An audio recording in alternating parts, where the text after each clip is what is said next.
Musta? Eto, baon na naman. Walang magagawa. Musta ang buhay natin? Ito, masarap na mahirap. Aha. Mahirap dahil malayo tayo sa pamilya. Masarap. Masarap sa pakinggan kasi Aha. nasa abroad tayo. Tama. Kaso, sabi daw ng iba, maganda daw buhay pag ikaw ay isang OFW. Siguro, masasabi natin sa mga nagsasabi na yon, pinalalakas na lang nila yung loob nila.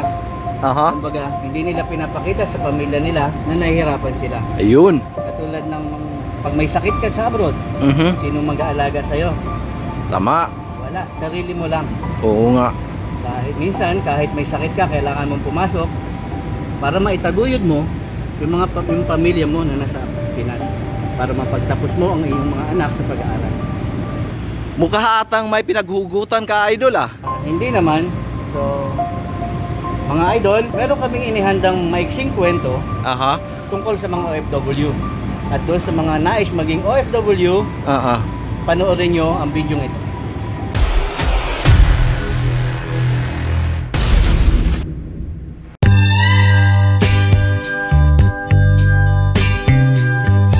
Ano nga ba ang buhay ng mga OFW? Sabi nila, masarap daw ang buhay ng isang OFW. Maganda ang sweldo, nakakabili ng maraming gamit, nabibigyan ng magandang buhay ang pamilya. Sunod daw sa luho ang pamilya. Pag umuwi sa Pilipinas, panay ang libre sa pamilya. Sagot niya party, ang lakad ng barkada, panay ang out of town, nakakabili ng magarang sasakyan, nakakapagpatayo ng magandang bahay. Ang galing talaga ng mga OFW. Dahil sa mga post nila sa Facebook, akala mo parating masarap ang buhay nila. Pero sa likod ng mga yan, ang tunay na kwento ng kanilang buhay. Akala mo hindi nauubos ang kanilang pera. Pero hindi mo nakikita ang hirap nila sa pagkayod ng pera. Pag nasa ibang bansa, kayod sila ng todo.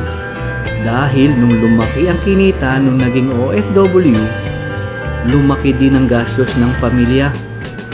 Humihingi na ng mga bagong gadget ang mga anak. Hihingi ng dagdag para makapasyal sila. Nadadagdagan pa ang sinusuportahan dahil pati mga kamag-anak sa iyo lumalapit. Pag hindi ka nakapagbigay, magtatampo sa iyo. Ikaw pa ang masama. Kaya bibigyan mo na lang. Titiisin mo na lang ang pagod. Doon ko lang kasi mapapakita ang pagmamahal ko kasi malayo ako. Anong gagawin nila para maibigay ito? Overtime araw-araw, kuha ng iba pang trabaho. Nakakapagod pero kailangan eh. Kung sa Pilipinas, may maganda siyang bahay, sa ibang bansa, nagtatyaga sama-sama sa isang bahay na marami sila. Bed space lang nga eh, kung may bed pa. Hindi natin nakikita ang hirap ng kanilang buhay. Ang lungkot na nararanasan nila dahil malayo sila sa pamilya. Titiisin lahat yan dahil importante ang mahal niya sa buhay.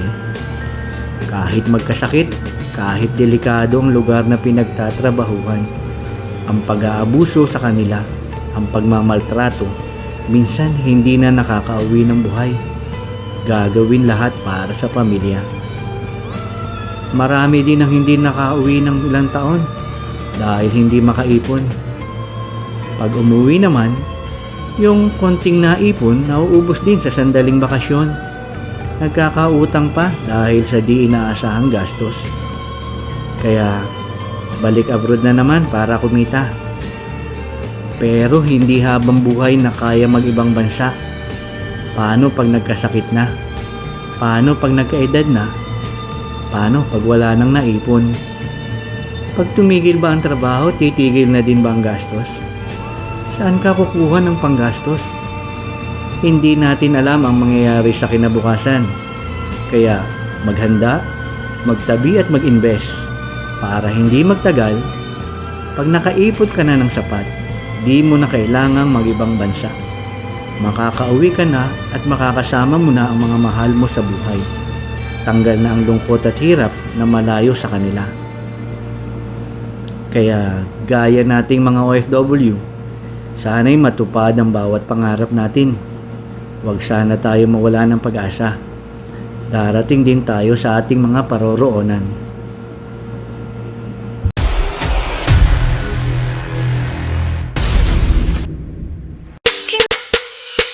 Thank you for coming, Marsapi.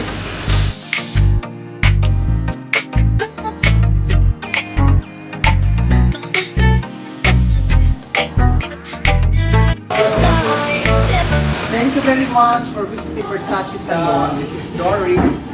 Bye-bye.